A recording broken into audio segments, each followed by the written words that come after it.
What's that sound? It's the sound of Friday, baby! Stream day!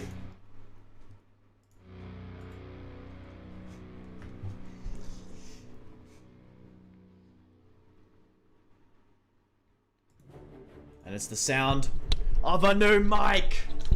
A mic I've always had that I wasn't using! I was using this! This! Stupid face cam mic! Which is like 10 times worse than my actual microphone. Before you were hearing like fucking heater sounds in the background 24/7. Now you can actually hear me. It's listenable. It's listenable now. Thank God. I'm back with a vengeance now. Some shuffle. Alright.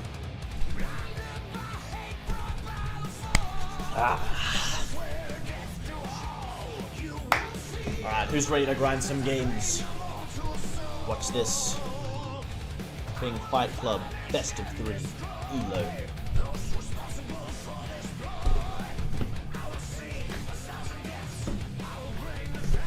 We're never getting a game. We're never getting a game. But it's okay. So I prepared some content first. I prepared some content today, chat. I haven't failed you today. You're too loud, my bad. There you go. Like copyrighted music. Like I could hit start recording right now and start playing whatever you guys want, I think. And then when the stream gets taken down, we just re-upload it. But I'd have to mute that shit, so maybe not. No good, no good. I'm looking fresh today. Anyways. Alright, give us a second.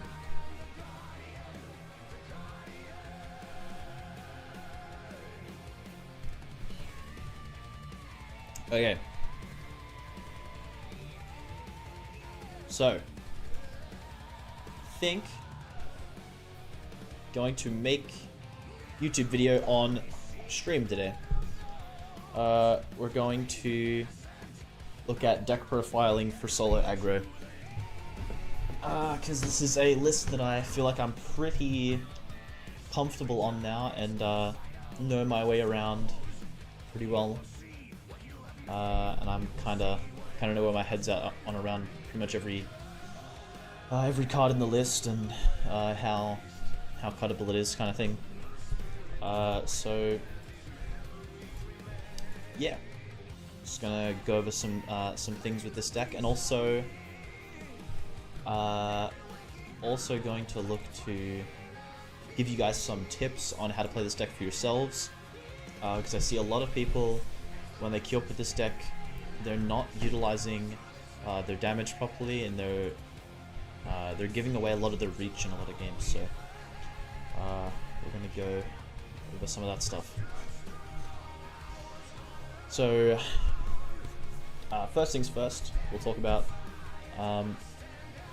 this is an aggro deck. You want to win as quickly as possible, but that doesn't always mean that you should just gain as much points as you can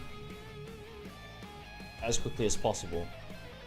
You want to be trying to get to 20 points as quickly as possible.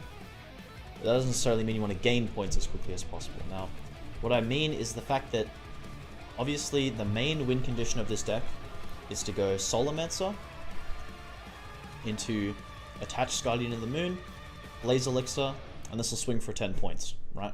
Which is very strong. And it only comes at 3 stars and a 2 and a bit card combo, right? So it's very strong. Very strong. And you have tools that let you open the board to get in for a face easier in Time Flash Portal and Galaxy Crash, and for Sail Sign in some cases, and now Avalanche Overlord, Hellfam. You have a lot of tools to open the board with. And what I see a lot of players do is they will play their Solomancers without Blaze Elixir, and they'll just Time Flash Portal for 5 points. No good. The main win condition is getting through maximum damage out of your Solomancers. And yeah, just too many people are playing early Solomancers, throwing away their Time Flash Portals, and only getting 5 points of damage for it. Or even some cases, I'm seeing people get 0 points of damage out of their Time Flash Portals. And your Time Flash Portal is there to guarantee you damage, so don't waste this card, guys. This is one of the best cards in your deck. Very important to the win condition. Now, other things to mention. Leaning into the power of Soulshroom and Abomination Tomb. What I don't see people do enough is they'll use Blaze Elixir on their first Solomancer, not realizing that they can hold it for the one that they're inevitably going to Soulshroom or play Abomination Tomb on, and they're going to be able to Blaze Elixir this Solomancer afterwards. And you can kind of bait activators earlier, or even like I was saying, without playing your Time Flash Portals immediately, you can use Solomancer as a threat on board to clear with. This is especially important against Pelisium, where they throw up like really big creatures, and you'll have Abomination Tomb or Soulshroom in hand, and you can't clear this. Like, you can't clear these cards, and you know, maybe you're even afraid of Leviathan Crown, so you'll have to play Solomancer just to clear one of these. But then maybe you catch them on a turn where they can't follow up with a threat, and then you can immediately follow up with your revive plus your full damage combo, and this will get through a lot of damage as well. Another thing I see is people not risk managing properly with this deck. Something that people will do is they will go for a full combo without AAA, or without having procced Mole first. Now you can go for damage without these in some instances, but it has to be, you have to have a reasonable reason to believe that they won't be holding an activator, right? Now, if it's just Planetary Field, it's not so bad, I suppose, especially if you're holding your own. These ones are the major ones that you're kind of annoyed about seeing.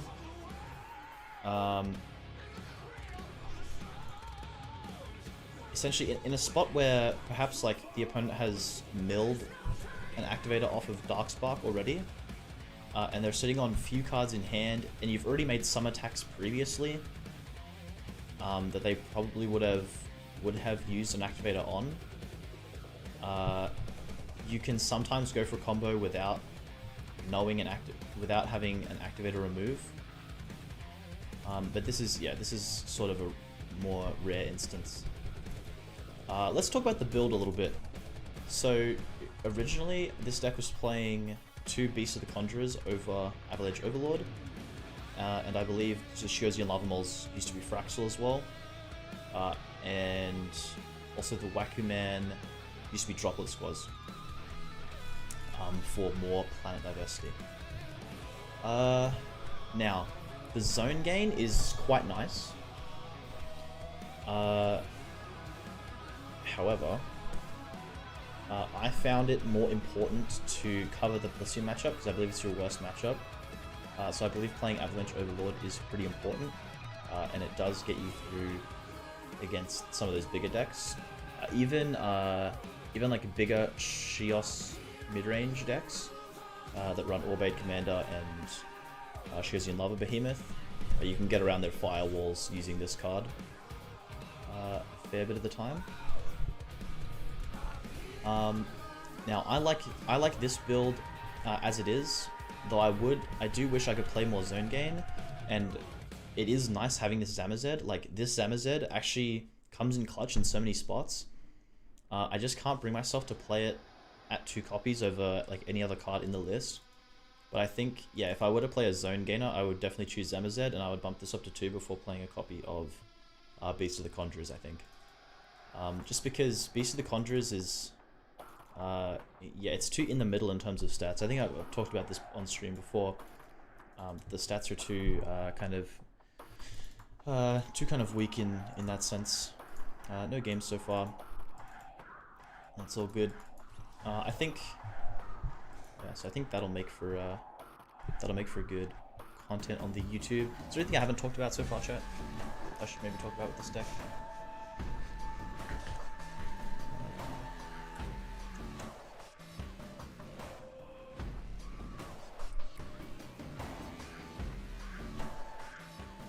I guess I would say you're somewhat vulnerable to Kaleidoscope Warriors in a couple spots. Like, you don't really want to get Warriors with these in your hand, and you can kind of play around it if you're careful. Just only play the bigger guys.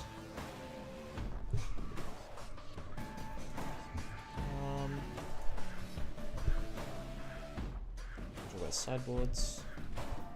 How the deck has 0 board presence. Yeah, this is a good point. So, yeah, like Secret Highlights here, this is a good point. This deck really does struggle to stay on board and have, you know, threatening creatures throughout the game. You're only really threatening from hand, and your entire presence comes from the fact that you could combo at any time. And that was the major reason for the inclusion of this card. Right? Because it has decent stats, so even if you're not playing this in front of a creature with 400 or more power, you can still play this in front of a decent number of things, especially against like Tempo, for example.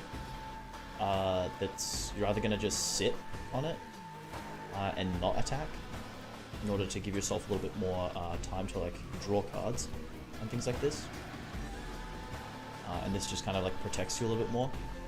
But yeah, in general, like once they clear your Scardians, like look at your deck here. Like, what is threatening in your entire deck? Like nothing really. Like they clear Scardian of the Moon. You have no Sun in hand, and they play Serpent. Like, what are you doing without Avalanche Overlord? Like, you have nothing, right? So that was the major inclusion for this, because then you're like forced to Galaxy Crash and you're losing a lot of your burst potential, right, by throwing this card away. And then you're just kind of sitting on Waku Man, like not really knowing what to do. Yeah, biggest thing, if you're looking to make changes to this deck, I'd probably change Waku Man to another card for Planet Diversity, just for Soul Shroom. Droplet Squads will work fine. I just wanted to try it with Darkspark because of the chance of milling this and getting extra draws seems nice to happen some of the time. The reason we play Darkspark in this list, by the way, is because even if we mill Scotty to the Moon, that's fine for us. We're happy with that. And if we mill Solomancer, also great. Because we want to be milling for Soul Shroom Diversity, and anything that we mill, we can revive off of Soul Shroom and Abomination Tomb, because Avalanche Overlord will proc off of Revive. So this is fine. Turn this down a little bit more. But you can get any of those revived, and even if you mill like Soul Shroom, I mean not Soul Shroom, sorry, if you mill Solomancer, he'll still proc if you free play him from killed as well, and you can still combo off with this as well. Now, in terms of sideboard, I think I've talked about sideboard a little bit on stream before as well. But Shockwave 8, I think, is a must, because Pelissier midrange is, of course, your worst matchup.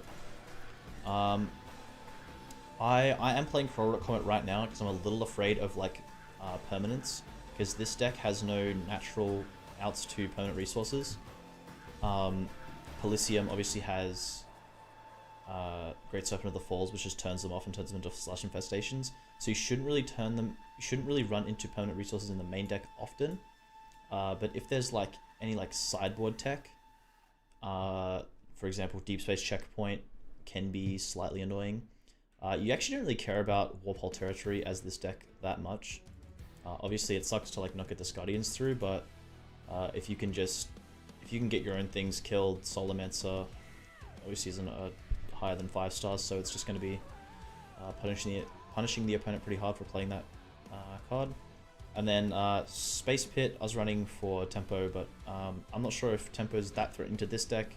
It could be. I haven't really seen Tempo played much recently, so it's difficult to tell just how good that deck is at the moment. Some possible other includes, I considered running Abandonment as well to deal with Xemius decks and Serpent Hand Control decks, or APC.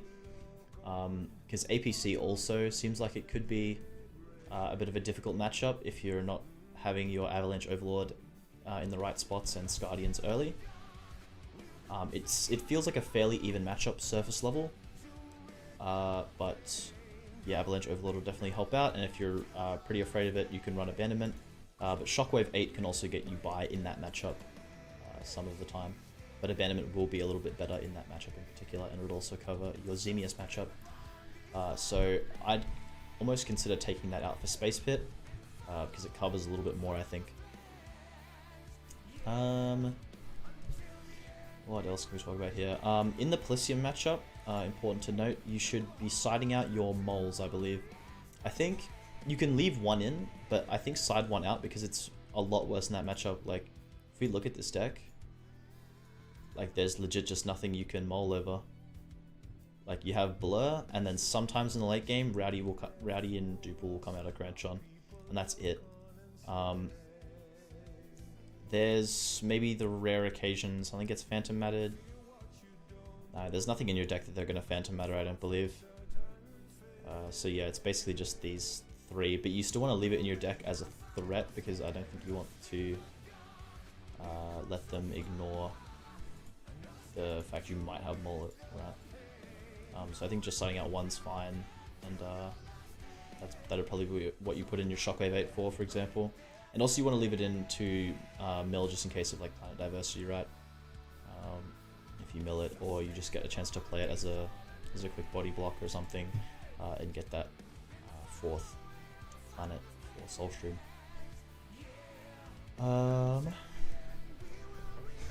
Okay.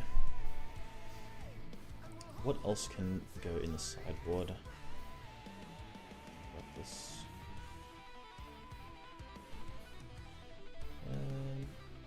Let's see.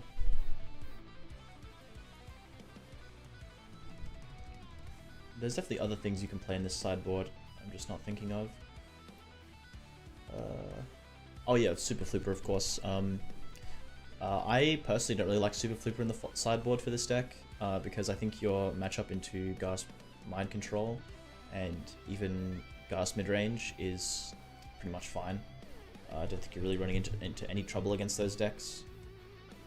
And yeah, I think the most like threatening thing that Ghast Midrange can do to you is play Deep Space Checkpoint, which is why I played this card. Because I know there were a couple of lists with Ghast Midrange, you know, with Deep Space Checkpoint for a little bit.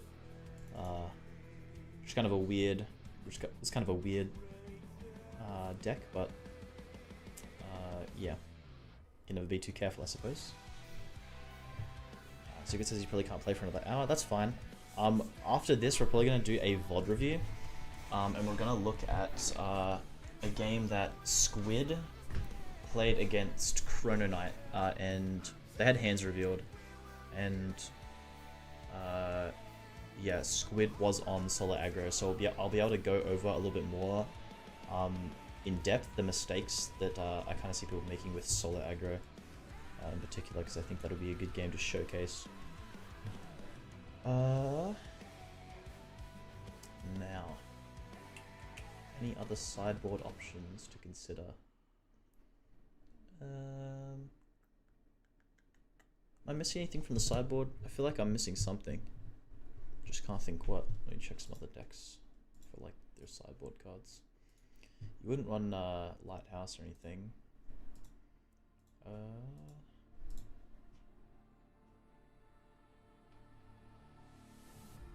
Yeah, for the mirror match, I'm not exactly sure like what you're meant to play for the mirror match, because the mirror match seems very weird in this deck.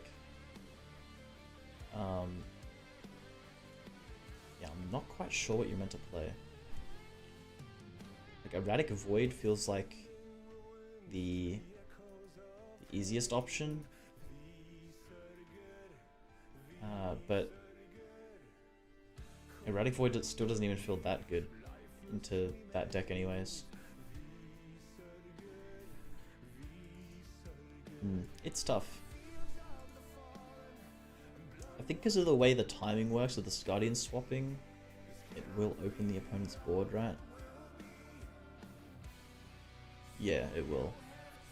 So that's probably the best option if you want to side for the mirror matchup. Probably just play Erratic Void. Worst card in the mirror match.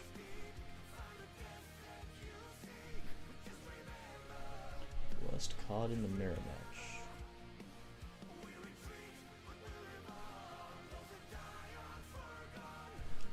I want to say Avalanche Overlord is one of the weaker cards in the mirror, since it can't actually hit Guardian of the Sun.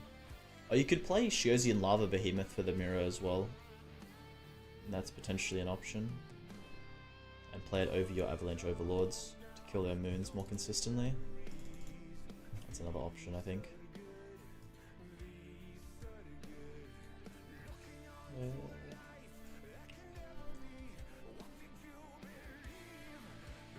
don't have a sideboard for this deck. Yeah, I think that's kind of where I'm at there for the deck. Hopefully that gives you guys a bit more of an idea on how to play this deck in some of your games. And we'll jump into some gameplay in a moment. Yeah, I think that gives a pretty good overview of what you're trying to do with this deck, how to play it, and some of the common mistakes that people make.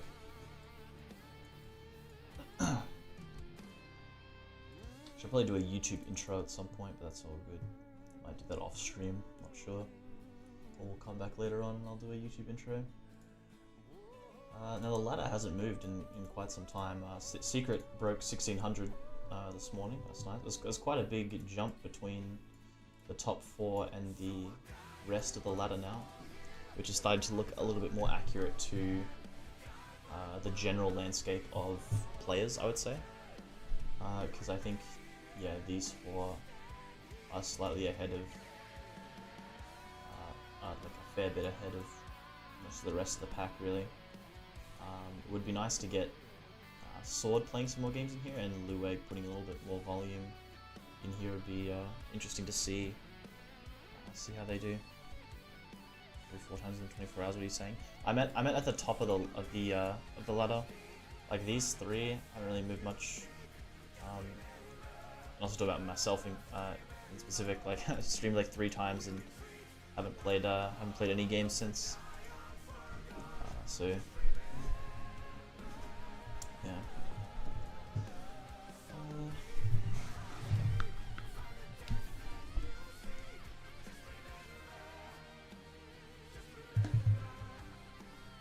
May he rest in peace. Poor guy. Alright.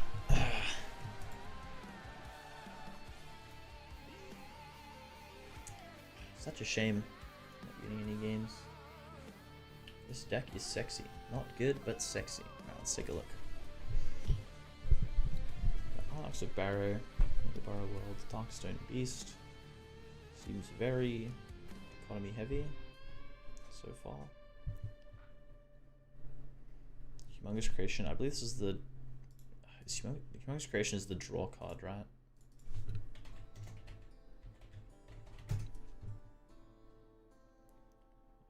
Kill by an attacker. Part ability, draw a card if it's a barrier creature, show it to your opponent, draw 1 more card. Yeah. You play majority Barrow, except for the 1-off Pelfam. Do you think you ever get away with, because I know secrets in chat, do you think you ever get away with Warpole Jetpack, given that you have 5/7 drops here? I don't know, I just really like putting Jetpack into decks that have have a few high cost creatures that share a number. I think your only good target for Darkstone Beast is Burrowbug Pluga, right? I mean, Batterer probably isn't terrible to attach with, but that's right.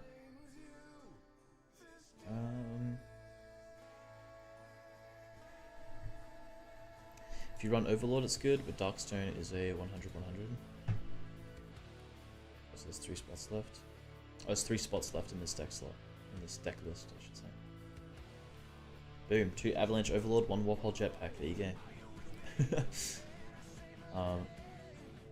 But Darkstone Beast isn't on play, is he? He's like a only once card, so it won't just attach as soon as you play him off a Jetpack, right?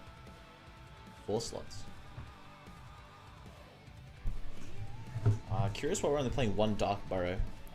It's probably I probably just instinctively bumped that up to 2, given that we were playing the 2/2/2 lineup with the Burrow Bugs. We want some enablers.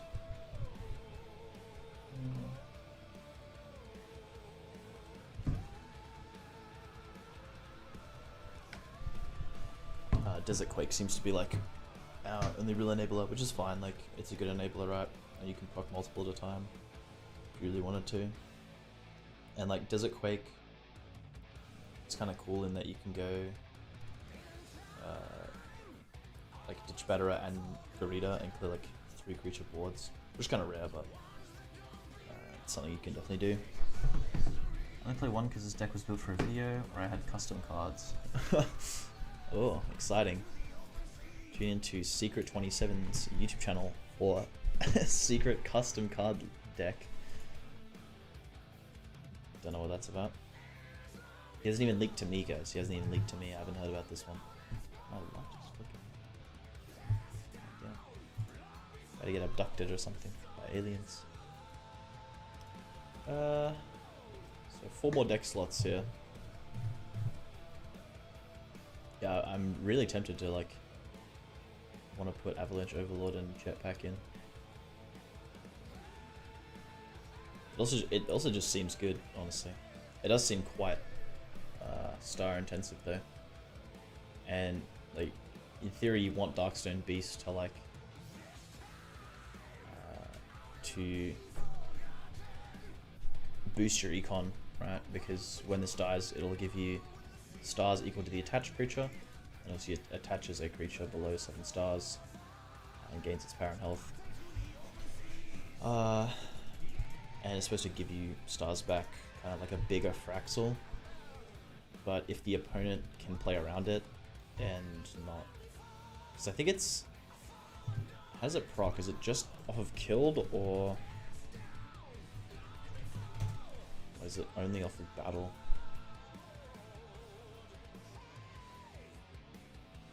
When your opponent kills this card, okay. So if it dies to an opponent's card.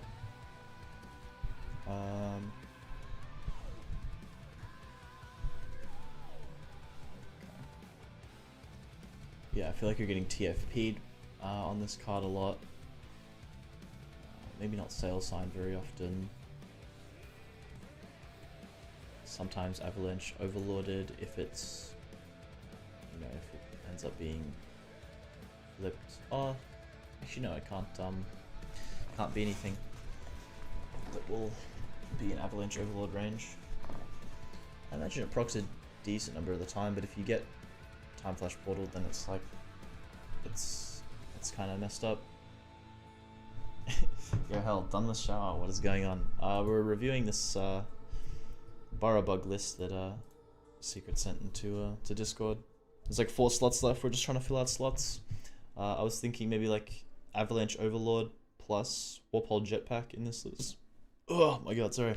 In this list, because you have so many 7 stars, you kind of fill it out. But then I was talking about how the economizing gets a little bit rough, and Darkstone Beast is meant to fulfill that role. But wondering if it gets Time Flash Portal too often and you're just a bit too vulnerable to aggressive decks. But I imagine it would have some good matchups in that case.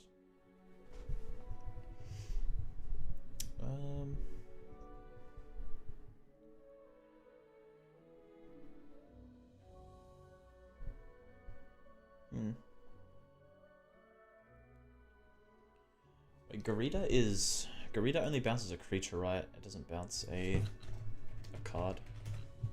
Or bounces a Burrow Bug creature, or one of your opponent's own creature, or one of your own Burrow Bug creatures, yeah.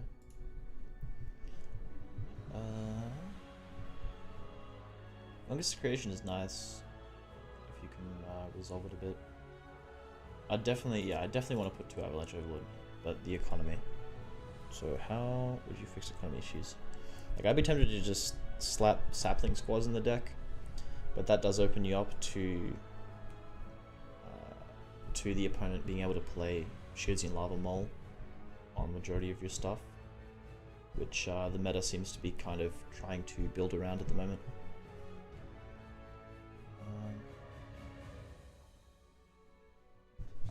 Water, yes. Need a lot of water.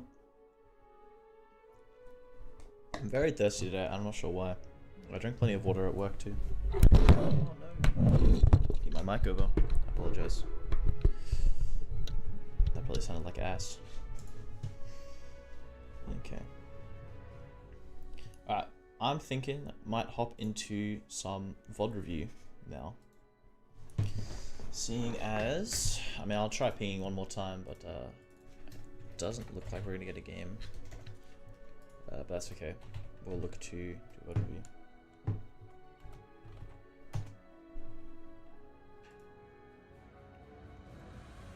Oh. Huh. The text is red. Very interesting. And Quasar's just typed in chat, I just got IP banned from Discord, question mark. Okay, something might be going on with Discord, lads. Give us a minute. I also need to do this for get some water and also to set up the VOD review, so be right back. I'll still talk to you guys though while I'm here. Quasar, what's happening? What happened to Discord? What'd you do, man? Why'd you send a Gyazo link in my chat?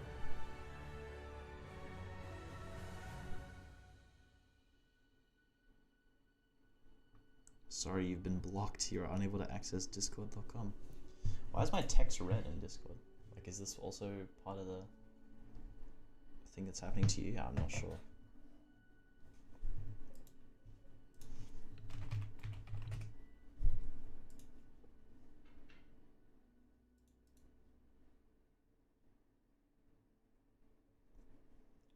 I'm able to open Discord just fine. So that's okay.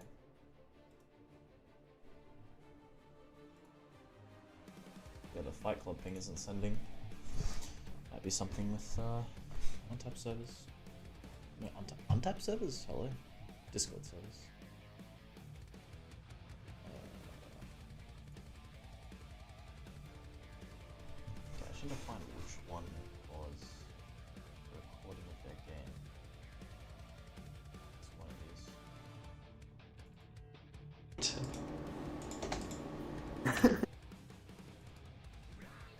Yo, yo!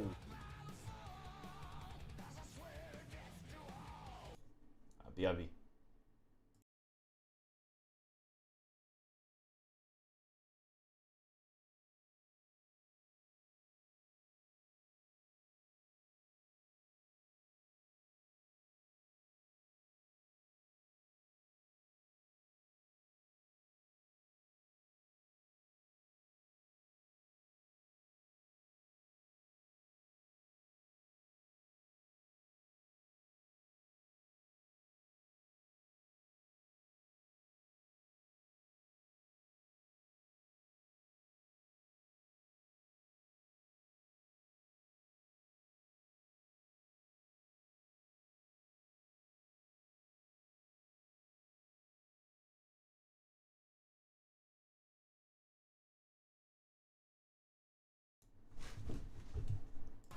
I'm just gonna get some water, chat.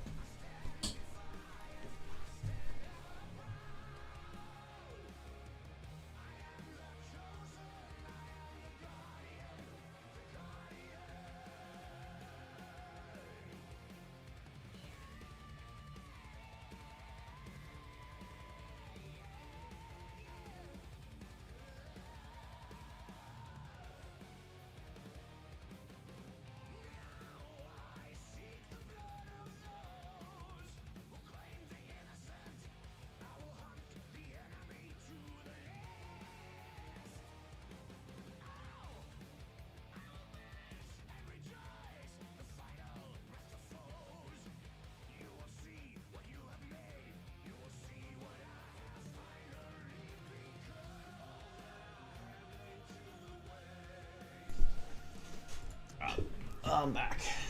I have returned. Okay. So we got the recording up here. And we're just going to watch Squid, the person we're going to be mainly reviewing for, is up here instead, which is a little unfortunate. It'd be nice to have like a POV, but that's okay. I'm also going to be using my pen tool to kind of draw on the player area and just and show some things. It should be good. Are we playing the video? Yeah. Oh, nope, it's not playing. GG.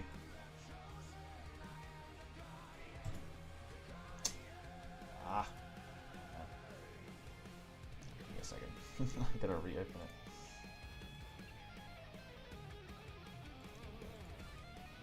it. Okay. So, first things first, open Guardian of the Sun. This is like the best card to open as solo aggro. This is like the card you want to open 100% of the time. Actually going to be able to do a lot of damage early with this, and especially in some matchups, you'll just win on the spot because your opponent won't be able to answer this. Right, mic's turned on. Yeah, okay, good. Let's double check.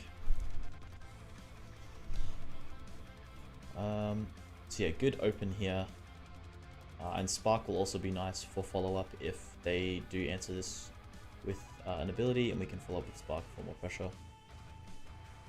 Double solo in hand is fine in this spot because we open this Guardian, and so immediately after this Guardian dies, we'll have access to these two right here, and Soul Shroom hopefully soon in the future. Top deck Moon is not terrible. It's decent because you can just follow up immediately after this Guardian dies. you can immediately follow up with this and put your opponent in a difficult spot, because then they had to have opened 2 Guardians. Right. So Squid does leave this game for like 15 minutes in a second, but I believe I cut that out of the VOD for this, so shouldn't be too much of an issue. So Chrono's just going to go for Bombig. I'll try and review for Chrono as well. I'll try and give educational content for both sides here and make this the most lucrative experience possible. So pretty standard here. I would almost be tempted to not go Scardian immediately over this in particular. But it's normal. It's normal. You just go Scardian. But I was thinking, you know, maybe go for this first instead, just to maintain economy and not go two stars immediately. Because now if they answer this immediately, you're still gonna be able to follow it with the moon now though, so it's perfectly fine. So yeah, just Scardian to the sun and try and get through the threats. It would have been ideal if this board was open. Chrono Knight played this pretty well actually by committing this turn 1, because he's aware of the threat that turn 1 Scardian can pose and just get in for 4 damage face for free instantly. And he obviously wants to play the Bombig at some point anyway, so there's no point waiting turns to play it. So yeah, good play from Chrono Knight defending here. And Squid is just going to attack over it with the Scardian of the Sun. Now, Chrono Knight is on a very weird, it's kind of like a Sindel mind control deck. Very weird. And he opts to kill Waku Man. Because I think the Skellies aren't really the central focus for this list. And also I think in this matchup in particular, it's going to be a little bit harder to kill. Damn, he's looking at this first time for 30 minutes. I didn't even pause. I paused for like 10 seconds. I shouldn't pause. I just need to let it play. Because I'll be able to commentate. He flips into Moon. That's fine. On the Thorngabok. Yeah. Chrono Knight opts to draw cards rather than kill his Skellies off. So he says, gotta go BRB.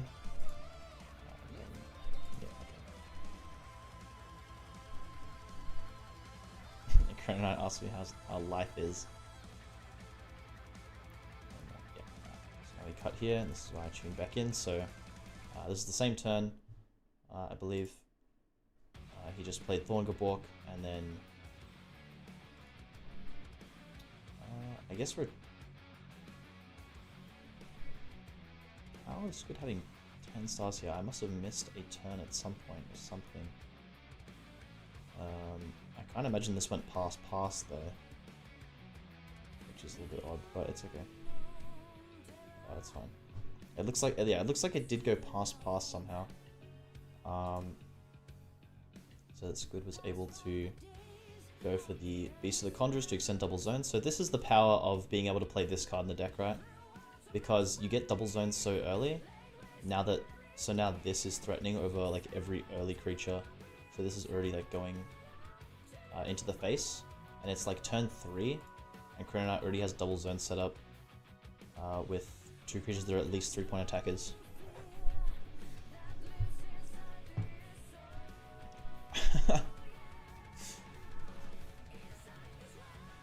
Minute BRB optimal length, or should you have left longer? For the psychological advantage, he probably should have left for about an hour, and then had Chrono Knight like questioning if he should have had, you know, if he should have like called a judge or something, you know, like call like an admin, and like you never actually leave your PC, right? You just sit there and chat, and you just wait, and then as soon as Chrono Knight starts like talking about like, oh, this is getting ridiculous, you know, you've tilted him, you know, you're in his head, and then you can just come back and say, hey, I'm back. And then as soon as you get back, you say, okay, just gotta use the restroom, and that will like pretty much always like get in your opponent's head. So Chrono Knight draws a card. There's gonna be a little bit of thinking. So he just goes spoons. So the best takeoff of spoons is probably going to be in this deck in particular, where you don't really have damage, probably just Phantom Matter.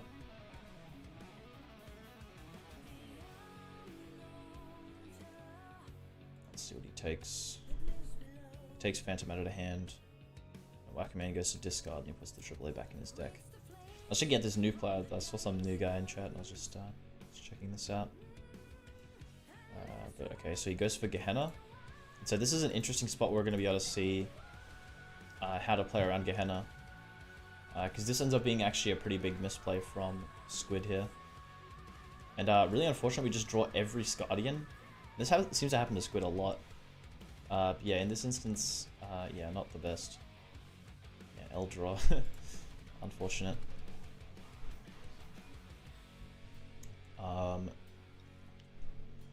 Yeah, so what we probably should see here is just him go for Darkspark. And then, oh sorry, 4 stars, my bad. He should just go Fraxel then. Fraxel will be totally fine here.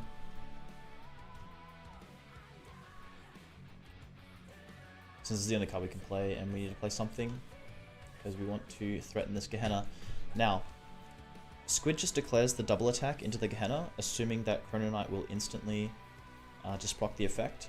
What you should do, when always facing against Gehenna, and I know some people are going to think this is like dick riding a little bit, for this is something that I did in like one of the only tournaments I ever won.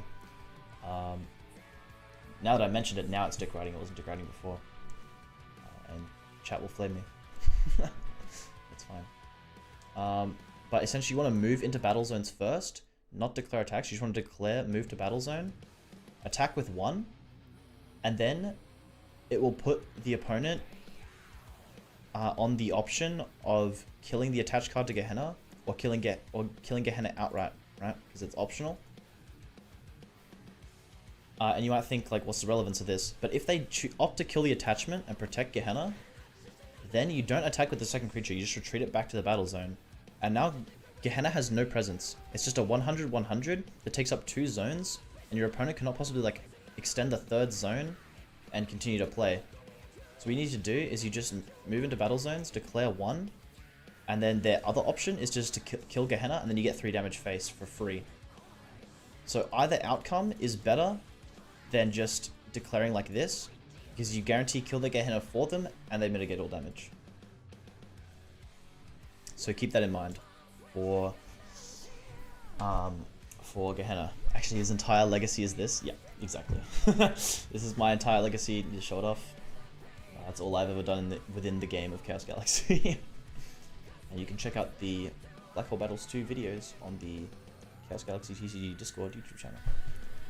That channel is completely undiscoverable because Quasar refuses to market that channel in any way or advertise it. Good luck finding that pod. Good luck, right? Maybe I'll link it in the description later on. If anyone is watching this in the future and wants to check out that tournament game. But yeah, so Squid ends up missing out on at least 3 damage there, or having Gehenna fill the board. Because then what's the other outcome, right? Like Gehenna's here, and then it just kills Fraxel. He goes to 8, and now he can play Sun from his hand, and then kill, and then go face for 4 with Sun. And then he'll, then he's just getting so much advantage, right? Okay, so we see for Sail Sign come down, taking Beast of the Conjurers for 6.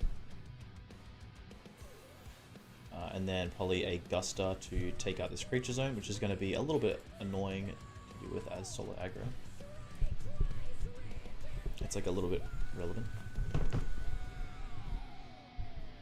Because of key. It's actually the Fish OS. Yeah, the Fish option select. That's right. That's what we call it. You have 0, yep. Let's skip ahead a little bit here and get through this. And Chrono Knight opts to go for Abomination Tomb Whack-A-Man. So really weird play here. Don't overcomplicate your plays, guys. Just go for the Guster and take out this zone. You eliminate 4 stars worth of value. You already see he's on 0 stars. And yes, he's going to gain off a Fraxel, but like now he can't like buy a zone and play a creature. And it's really hard for him to fill his zones back up. And so this is like the best value spot for Guster to get. Because Guster gets to clear this and you get to go face for 3. Rather than just use up like one of the strongest cards in the game right now on a Waku man. Not that I think this deck that Chrono Knight's playing really has any threats of its own anyways, which also bears the question why are we even playing Abomination Tomb at 2, right? But yeah, really good spot to Guster here because you eliminate so much value from this zone. So definitely look to do that, guys. And then... wait, was Chrono Knight playing... Hold on. Maybe Chrono Knight... Oh yeah, because Chrono Knight needed to get the extra zone, which is why he went for this play. But still go Guster and just get 1 attack through, I think. It's better for you in the long run. Okay, but whack with hot eyes. Yeah, so if you go Guster, you're not going to be able to get the extra battle zone, but that's okay. You'll still have 3 stars, and you'll have potential follow-up.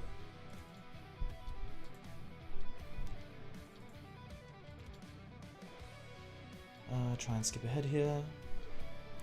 They talk about for sale sign rulings for a very long time, needlessly long time. He just bounces Waku to kill it, and then clears Dog.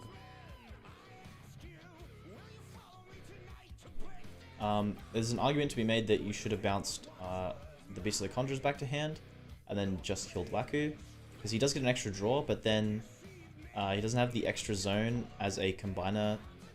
It's not really a combiner deck, but you know that he's playing Gehenna, you know he's going to play a lot of combiners, so this extra creature zone is actually pretty relevant for Chrono Knight here. So I don't think it's like outright wrong, but it's also something to consider. As we see Chrono Knight draw into Burning Damocloid and just Abomination Tomb for Thorngabork. So these are some pretty weird Abomination Tombs from Chrono Knight. I guess this is what he wanted to play the Abomination Tomb for. Is just to play his draw creatures back. But yeah, we're seeing from Chrono Knight not a lot of like removal or threats in his deck. Gehenna was the main thing that he had going on. So we see Droplet Squads come down. This is the perfect response here. Because obviously Droplet Squads, you want to take... When one of your small creatures can kill one of the enemy small creatures, you want to take the value of their power. Because in a lot of spots, like, your small creature is just going to sit there and tank a shot. So if it can come down and kill something, you essentially... like, you're winning value on this card that otherwise wouldn't like be killing anything. You're now like removing one of the opponent's cards for such a cheap like star cost, right? So yeah, always do that in this kind of spot.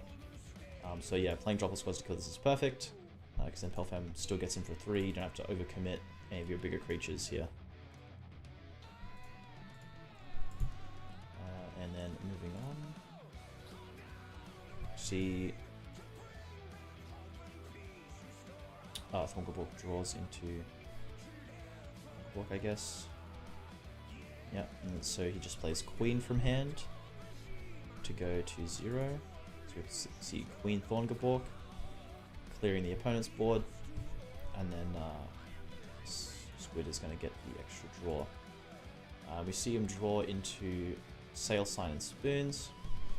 Still no resource zone up for us yet. This is a pretty efficient clear for Chrono Knight. But he also does go to 0 off of this play.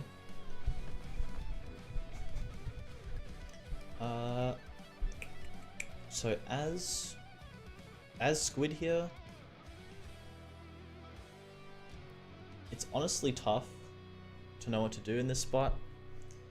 It's probably either going to be Darkspark or Moon. Darkspark, you don't really have many things you want to spark for anymore anyways, other than proc Soul Shroom. How diverse is our graveyard? We've got Droplet Squads, we've got a Moon. That's 2. Not sure if we've got much else killed. Okay, it does look like he's just going to go for the Spoon here. This is probably fine, because if we can find... we're not playing Shiozi and Lava Mole in this build, actually. But if we were, this would be a good spot to try and find the mole. So we see Relic Mine, Activation, Activated, and Time Flash Portal. Given our hand, it's probably just Time Flash Portal to hand. Sometimes you want... It's close between these two because obviously we have no Activated Negates in hand. I think because you're not playing Mole, maybe you actually want this instead and try and play for Sail Sign as your stand-in for Time Flash Portal to get a lot of damage. But we're still kind of chilling in this spot. We still want to wait for... we still want to wait for Blaze Elixir. We still want to wait for other tools to get through to the face. So I would opt to just take the AAA and sit on Moon. But taking Time Flash Portal also, I can see a case for it. Also not terrible. Skip through here. Where does this Fraxel come from? Oh, he Soul Shrooms for Fraxel, okay. Look, very interesting Soul Shroom, I'll say. Yeah, I think it was kind of... I guess he felt like it was his only play since he didn't have any other creatures. But like I was telling you guys before, since we have two Solomancer and a Soul Shroom, you can probably just play Solomancer here and attack. You do have to be a little careful for Sail Sign though. But I think the Sail Sign was already played, right guys? You can't really check graveyards, but yeah, I believe he took a piece of the Conjurers. So yeah, you can 100% just go Solomancer here. As a threat, kill Queen. And I know this is like a subjective position where we know the opponent doesn't have anything to out a Solomancer. Yeah, I think you can just play one of the Solomancers, have it up as a threat, and yeah. Okay, moving on. Okay, and then he tries to play Solomancer on top of this as well. But he's restricted by spoons. This would actually be a bad play to commit both of them, because you're committing your Solomancer just to clear. You'd rather not sack a creature that's going to help you clear one and go face with the other creature, as well as your Solomancer. Committing just one Solomancer is fine, because you would have had Soul Shroom then, right? But going both is no good.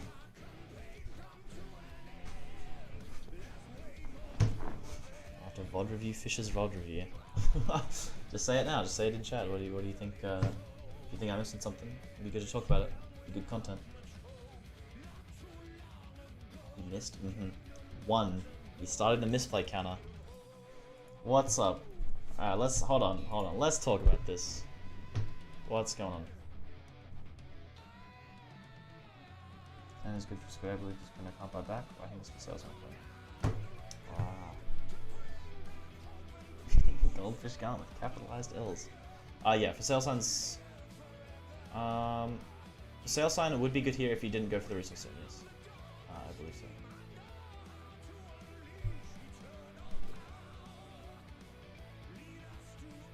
Yeah, for Sail Sign would also... no, because you're throwing away a lot of your reach by going for Sail Sign here. Like, if you just Sail Sign the Queen, like, you're Sail Signing the Queen, you go to 1 star, and they play any 4-drop and they just kill the Queen. Like, you know, the opponent doesn't actually care about you Sail Signing this, I don't think. Unless you... yeah. Yeah, no, I don't think this is a good play at all.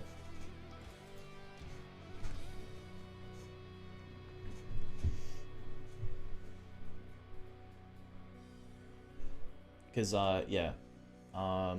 This is a universe where we didn't go for Resource Zone, so we also don't know we have Time Flash Portal either. And then our damage is just looking so bleak without Sail Sign. We want to try and chill now and get to high stars and get to a position where we can look to have a lot of reach. Chrono has exactly 0 points and 0 threats in deck, it's fine. Yeah, but we don't know that. I'm trying to analyze this like objectively, like how we would want to play this against pretty much every deck. Because otherwise, like, Squid can play basically anything in any position and not really be threatened.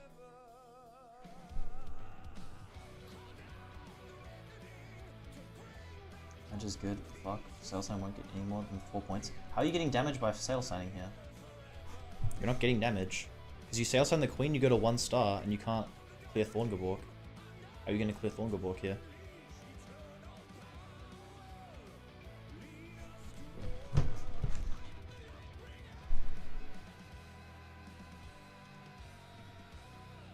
The Sail Sign Fraxel? You can't go Fraxel here. He needed to buy Resource Zone to go Soulshroom. Was Fraxel not alive? No, he Soulshroomed for Fraxel, which is also a misplay. Oh, maybe. Yeah. All good, all good. So Chrono Knight goes Phantom Mana for Scarlet in the Moon here. This is decent from him. Nice like reactionary play, based on the fact that he saw Squid was ready to go for a solo play. So he takes the solo away from him, and as the solo player, you're actually gonna have a decently hard time actually outing this. So Phantom Mana is pretty threatening for you as the solo meta player. So what's the optimal play? Yeah, so I believe if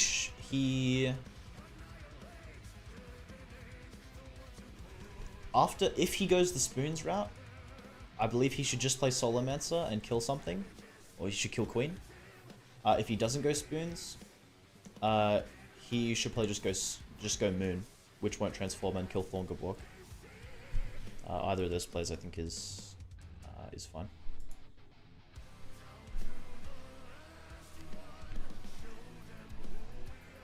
So Chrono has quite a wide board now, but Squid has caught up in stars.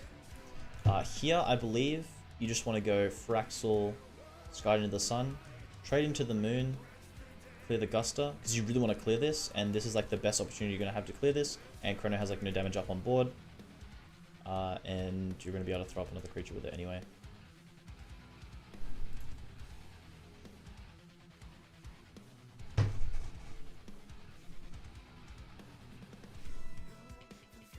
They were talking about goddamn TFP rulings again.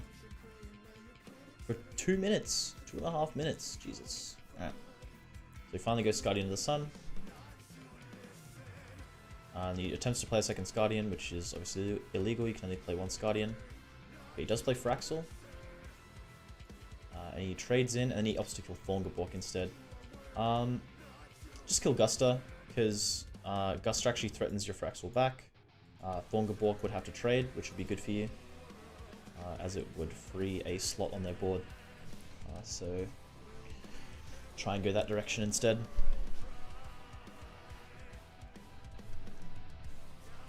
You see Telepathic Touch come down.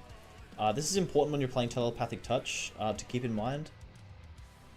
Don't play your Telepathic Touch immediately. Well, you can in some instances. It's not an immediate play from hand. It's more of a... In some cases, you can wait to draw the other combiner piece, so that when you touch, you guarantee get the correct piece. I think in this case, there's already a set of Gehennas already gone. But yeah, this is like a concept that some beginners don't quite wrap their head around immediately, and they just play Telepathic Touch straight away. If you're playing like a 2-2 lineup of any combiner, wait to draw one piece, so that when you play the touch, you guarantee draw the correct other piece, because you don't want to, get your hand clogged with 2 left pieces of a combiner out.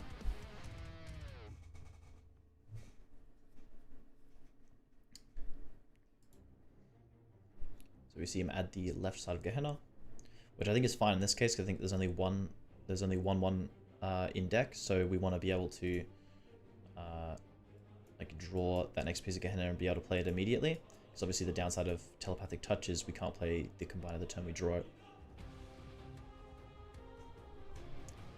There's also, but it's also interesting that you're minimizing your number of combiner pieces, right? So if you need to draw it quickly, there was 2 in deck, now there's only 1, right? So now he has to draw 1 piece exactly.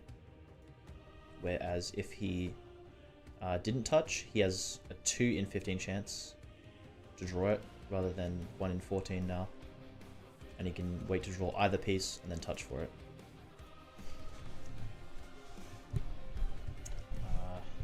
Did I pause the video? So just waiting on Chrono to think. So he just kills Fraxel with Guster. We're very ahead on stars now, solo. This is a nice thing about the Fraxel build, but obviously you're going to have a harder time breaking through activators, which I think is going to be an issue we see for Squid in the rest of this set so far. So yeah, he does just kill that with Guster. And we see him draw into Soulshroom. And then Squid plays Soulshroom for Beast of the Conjurers. So again, not using our Soulshroom here for Solomancer. Just a bit of a mistake here.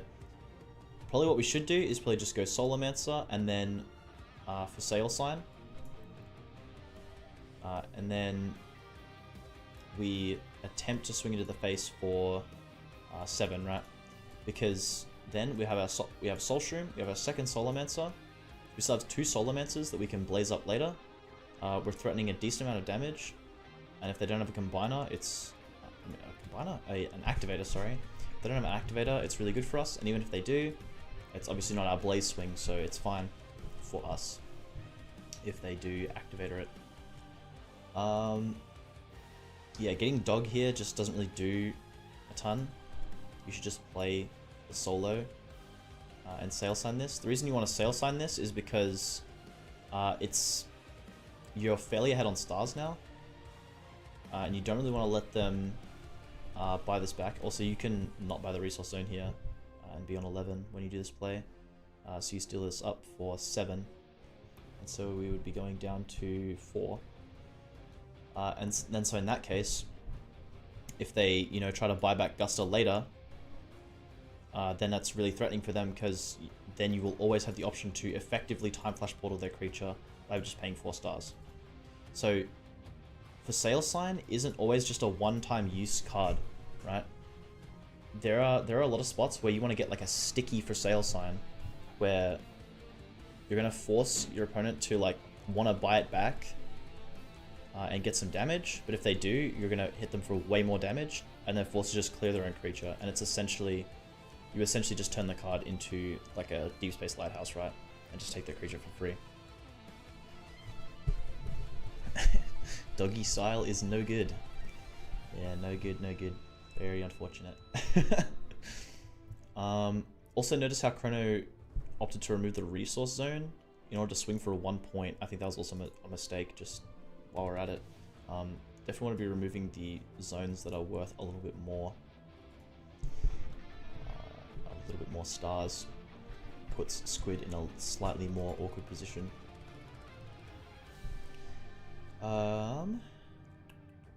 Yeah, I think that's all I was going to talk about in that play. So yeah, just go solo for Sail Sign and it's pretty good for you. So then Chrono goes for Burning Damoclode in the Soulshroom. Which is interesting. But then you know that Chrono is at 0 now. And this ends up actually being better for Squid. And now the Sail Sign Solomancer play is still on the table, and it's what I would opt for. But here, Squid just goes for solo and kills this. And now this is really bad, because now we have no Soulshroom. It's dead. We only have 1 Solomancer left, and this one got no damage. And we are already at 7 points. We would like to be at 10. That's the magic number for this deck, because then a full Blaze Swing to the face. Even better is 15 if you can get there. If you can chip your way up to 15, it becomes really hard for the opponent to survive any Blaze Swing. But yeah, you know, on a build without Mole and no AAA in hand, and now only 1 Solomancer left, it's going to become really awkward to actually close out this game.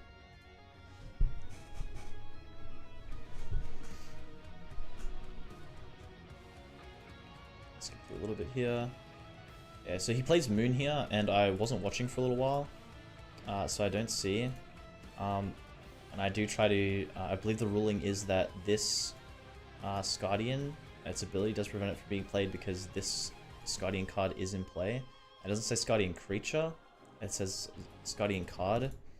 I do have to just play on though because I wasn't watching on how to fix the game state, so I just went with it's fine, just play on because I didn't know the ruling, which is fine.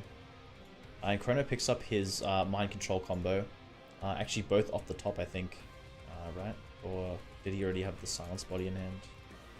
I think he had the silence body in hand for a while. But yeah, so he goes for the steal on this, and then this attachment obviously gives it a little bit more power, and then he uses this to swing over the moon. And then he goes for Guster and takes out the resource zone.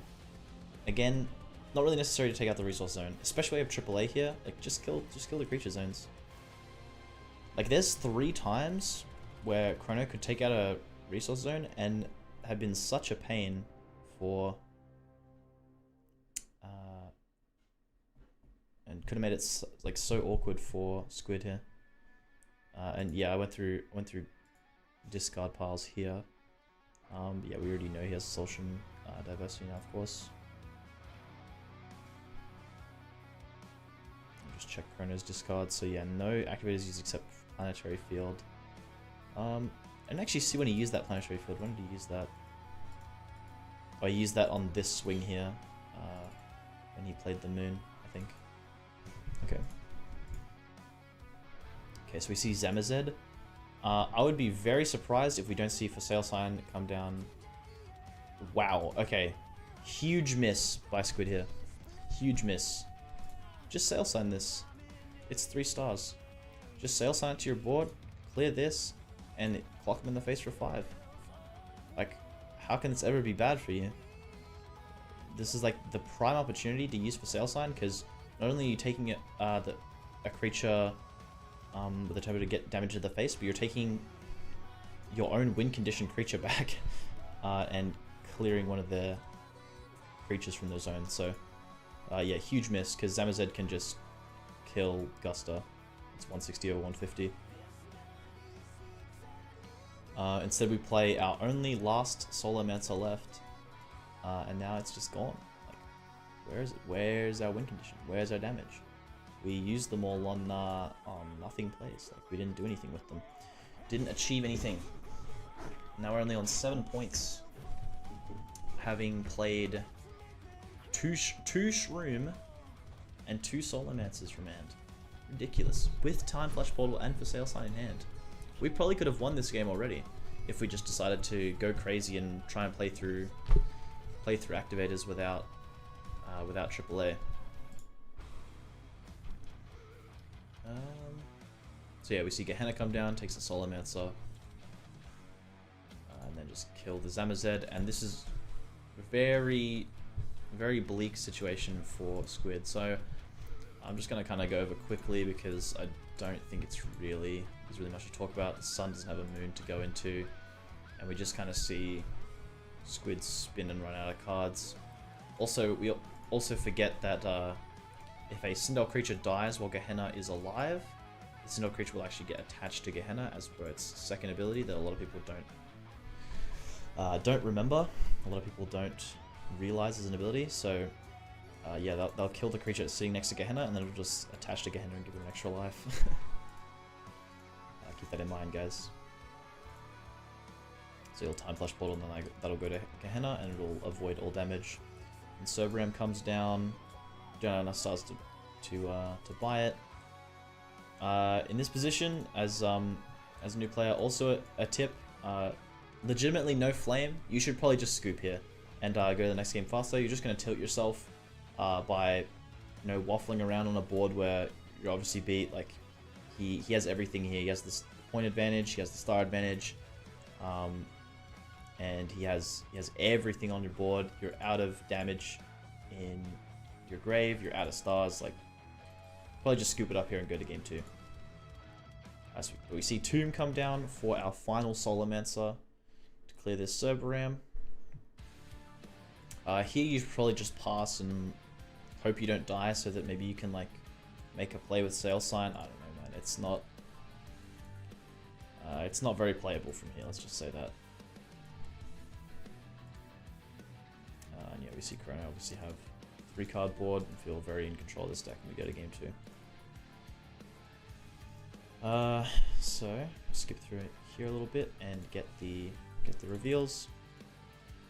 So we see Chrono Knight play on turn 2, Thorngeborg, immediately playing around the Scardian again. And the early Scardian again, and Chrono Knight opts, not Chrono Knight, Squid opts to go for a Beast of the Conjurers with full zones. Which is, it's okay. I mean, you're going to 0, which is not the best. Honestly, just let this hit you for 1 to 2 turns, because this is only doing 1 damage a turn, right? And by playing this dog, what do? You kill this, you give them a draw, they go to 7, they have 7 stars to deal with this, and you're gonna have 4 to deal with their 7-star play the following turn.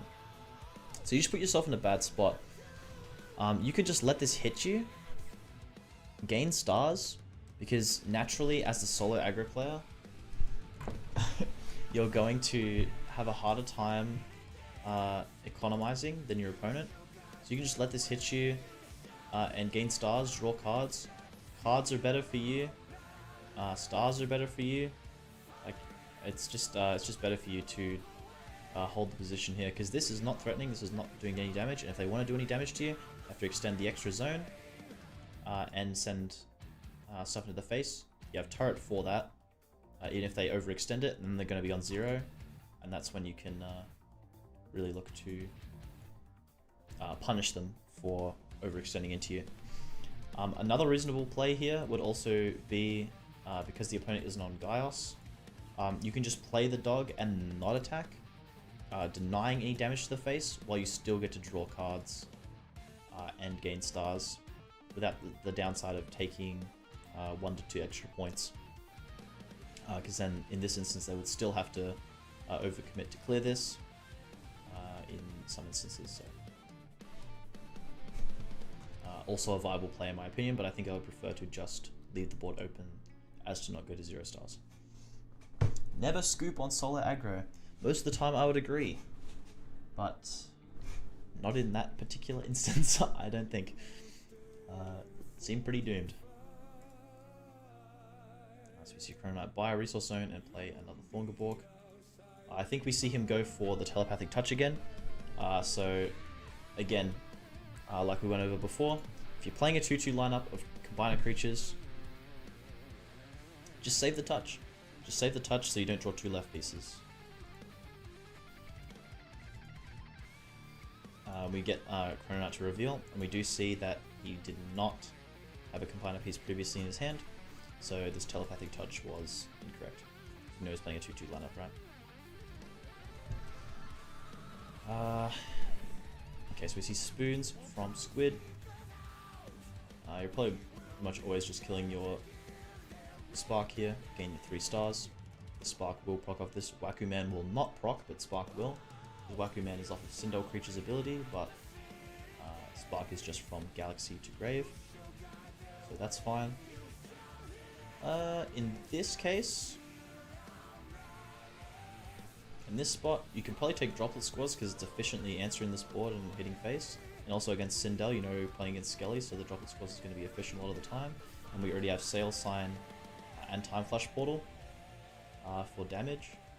So maybe don't need to take Pelfam. Pelfam's obviously also perfectly fine, just because it's a strong card in general. But yeah, you can just... I think Droplet Squads might be a little bit better there, because it'll draw you more cards and will still efficiently out majority of creatures that you're going to be seeing from the opponent here, being that they're on Sindel. So let me just see Squid kill this again. And yeah, in this case, I think this is another one of the spots where I would just pass over the Thorngobok. Oh no, he actually plays Guardian of the Sun here. So I believe this is a misplay because, like, you're playing Guardian of the Sun, you're getting your Moon down for what? Like, you don't have an extra battle zone, so it's not like you're getting in for damage. Like, this is just kind of useless. Because you play this to answer Thorn, and then so what's this guy here for? So yeah, either just sit and not attack, and let Thorn have to trade into you to free up the zone or force an overextension, or just kill with the dog, also perfectly fine, and hold the Sun in hand, because on the following turn, then you can drop the Sun with the zone and go double swing, right? Which is also why I like not attacking, because then Thorngobok will force to be here. You know Thorn will be here, and that you know that Beast of the Conjurers will be able to kill Thorngobok, so you force them to have it here, or force an overextension, because they don't want to go an extra zone and play something to answer this, because that would just be bad. Like, they're going to 0. So if you force them to keep Thorngobok here, they can't trade it in because the zones will be empty. And they're not Guile, so they can't planet it away. So you know Thorngobok will be here guaranteed for this to kill it, and then this can go face for free. That's an important thing that comes up a lot as solo aggro, is those spots where you hold the board and just wall the creature on your opponent's planet so that you can double swing the following turn. So you see Queen come down and kill the dog. And so this is, like, again, why we might want to have Droplet Squads here, because now Droplet Squads can actually follow up on this board, and you can get a double swing off here. So in just 2 plays, from what we've observed, we could be on 8 points right now from these 2 plays, but instead we're still at 0. Notice how these, like, small differences in play can lead to huge swings in points and tempo. So we see Time Flash Portal. Okay, so we're going to Time Flash Portal the Queen and swing face with Guardian of the Sun. So this, again, I don't like this, because we're using a whole Time Flash Portal for 4. And 4 is okay, but it's not 10, right? And yeah, you're just not doing enough damage off of this Time Flash Portal to justify playing it here. Look, if we were already at 8 points, like we could have been, you wouldn't need to Time Flash Portal here, because you wouldn't be so behind on damage, or like behind on speed, and you'd be on track to killing the opponent on time. Yeah, unfortunately we're not at enough stars, but yeah, obviously the Sail Sign would have been really good in that spot as well. This, which also means this Time Flash Portal might not be as bad as I say, because also at the same time you play this Time Flash Portal, this Queen is like coming back, unless they just want to sack it, and then you get to Sail Sign it, right? Because you econ for a turn, and then you swing for 8. But I only really like that play if we're on an activated negate, which we're not. So.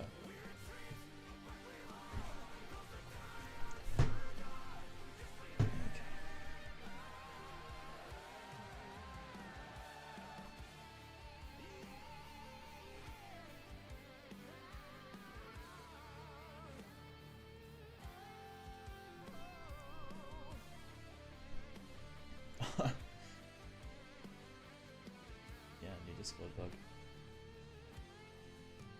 Still got the VOD playing. Pause that for a sec. Yeah, we're discussing the the Discord bug that's going around. Something weird happening with Discord.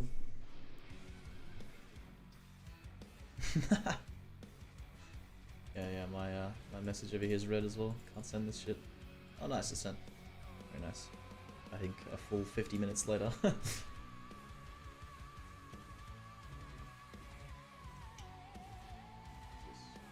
Oh, Secret can play right now. I think I'll just wrap up the VOD review first. before we jump into a game.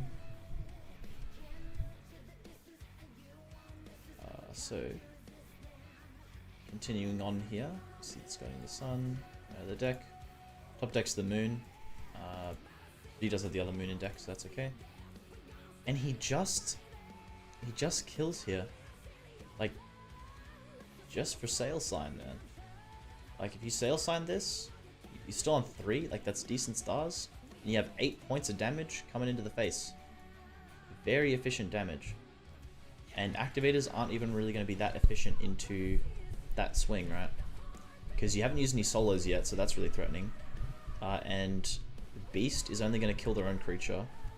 Because Skadi the Sun's immune. Turret's going to be the best thing for them there, but you're still going to get to go to 8. Since we went to 4 on the previous turn. And then Field, obviously that's just one more activator down out of their hand for you for later on.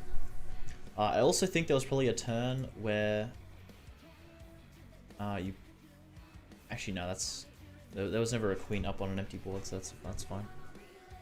Okay, so we see Phantom Matter for Beast of the Conjurers to just wall this, because sitting on no Ancestors Guardians. And look, here you go, chat. Look, we drew 2 left pieces off of Telepathic Touch. If we had waited and played Telepathic Touch now on this turn, this could be the right piece, and on the following turn we could be answering this Guardian perfectly fine. Yoink. But now we have 2 left pieces and we're stuck with them, and it just makes this hand so much uglier. Now these are both bricks, and this is effectively bricks itself too as a combiner support card. No good, boys, no good. That's the power of sequencing your Telepathic Touch correctly. Elo, yeah. This is VOD. Yeah, I believe this was an Elo game, yeah. Okay, so here he goes Pelfam, efficiently removing this. Yeah, I think it's good. You can also go Sail Sign here as well in this particular spot if you wanted to. And we pick up Solomancer as well, important. And now we go to 11. So we're actually in a really good spot, poised to win this game with the misplays already, and we're still getting plenty of damage because the opponent hasn't picked up any activators. We should be looking really good to actually win this game. But looking at the time bar here, not looking too good for my man Squid. So I'll be curious to see how this actually goes awry.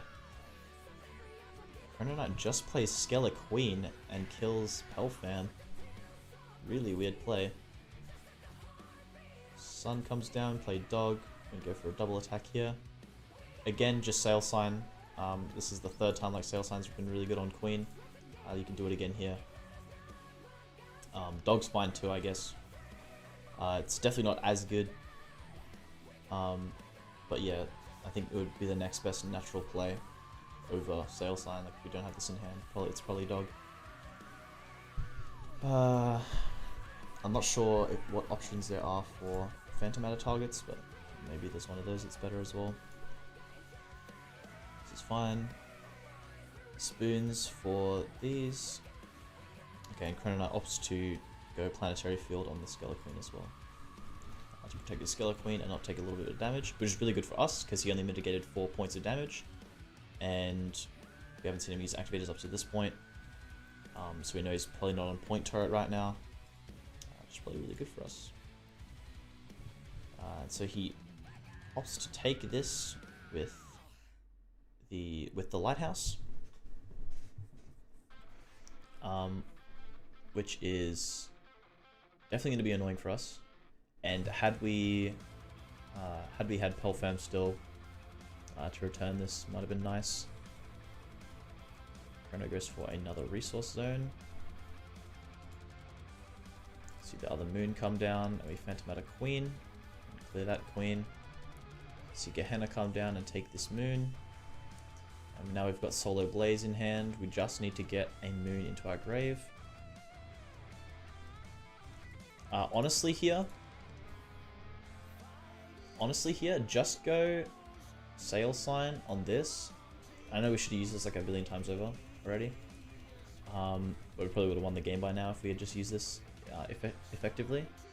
Just for sale sign this and crash it in to the Gehenna. Because you need it in grave, and you've got turret for protection. If you need it. I mean, he's on no points, so you have nothing to fear leaving your board open.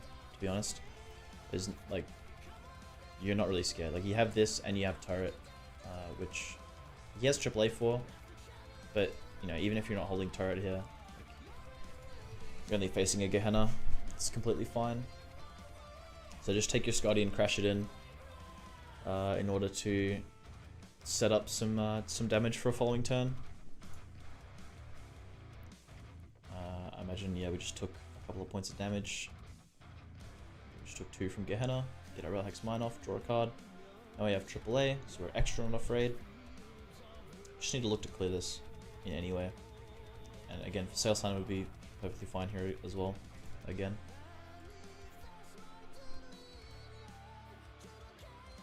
I'm about to do something wacky, hope it works. Actually, wait, no, it won't. Okay, I have no idea what he's referring to. Okay, so he does for sale sign it. Oh, he does crash it in, wow. He actually finds the play. Very nice. Actually didn't expect him to find this play. I wasn't at my desk while I was recording this, I was just kind of had it going on in the background. Okay, very good. He does find the crash, which gets me extra curious how he loses this game, to be honest. In this spot, I believe... Yeah, no, that's fine. I was just thinking if you should maybe turret in this spot to put yourself in a more guaranteed lethal angle, but that's fine. We won't be getting any advantage from turreting this, so that's fine. Let me go a little bit further on. So we play the Solomancer from hand. Yep. And then Time Flash Portal into Damocloid, I believe. Time Flash Portal this Gehenna. Damocloid comes down. And we AAA the Damocloid. Okay. And then AAA for the AAA. Okay. Very weird. I would definitely be more in favor of holding the AAA to get around an activator. You don't really need the Time Flash Portal there.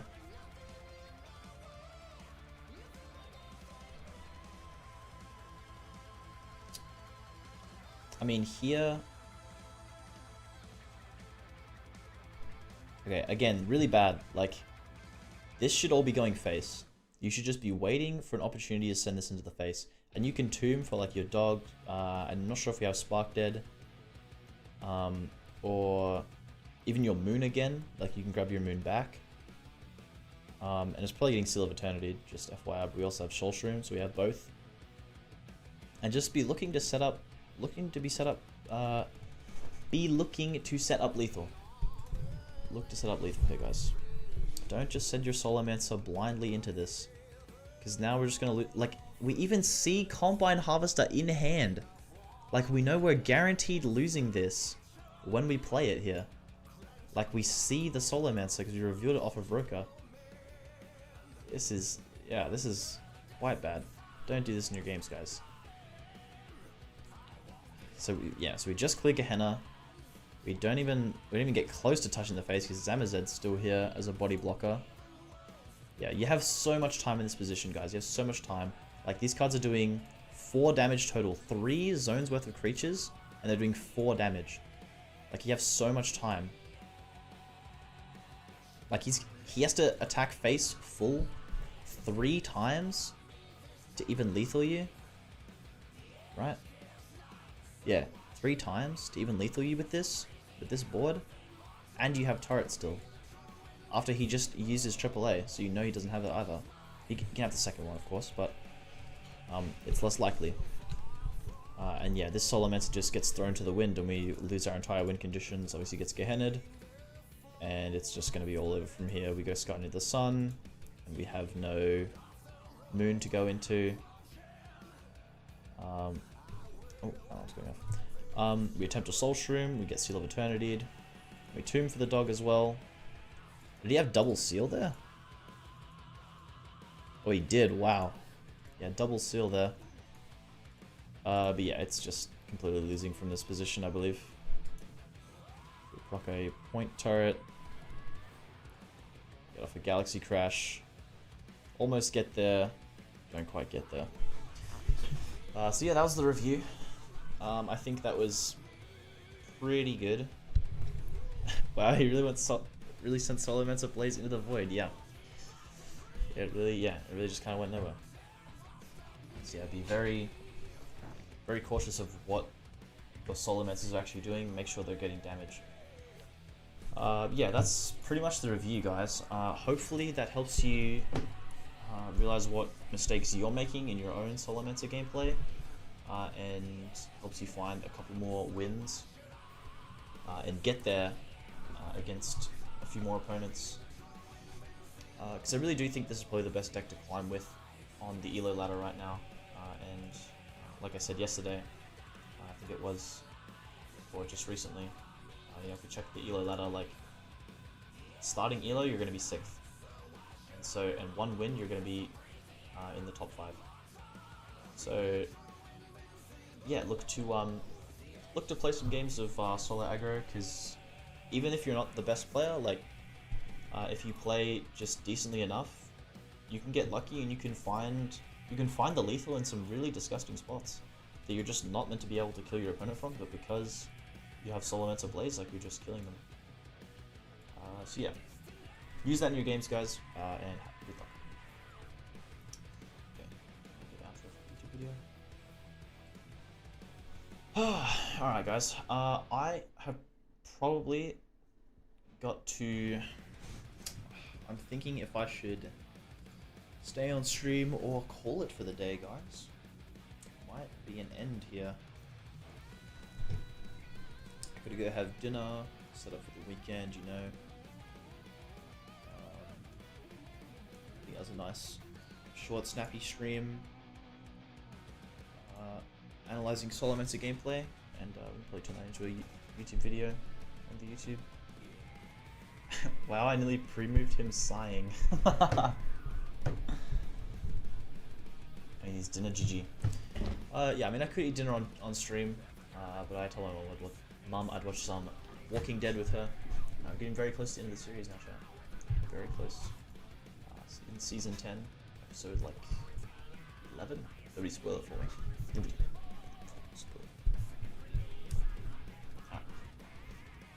Thanks for tuning into the stream, guys. A little bit of a shorter one. Not too short. Just shy of 2 hours. But yeah, I'll catch you guys all next time. Hope you guys enjoyed.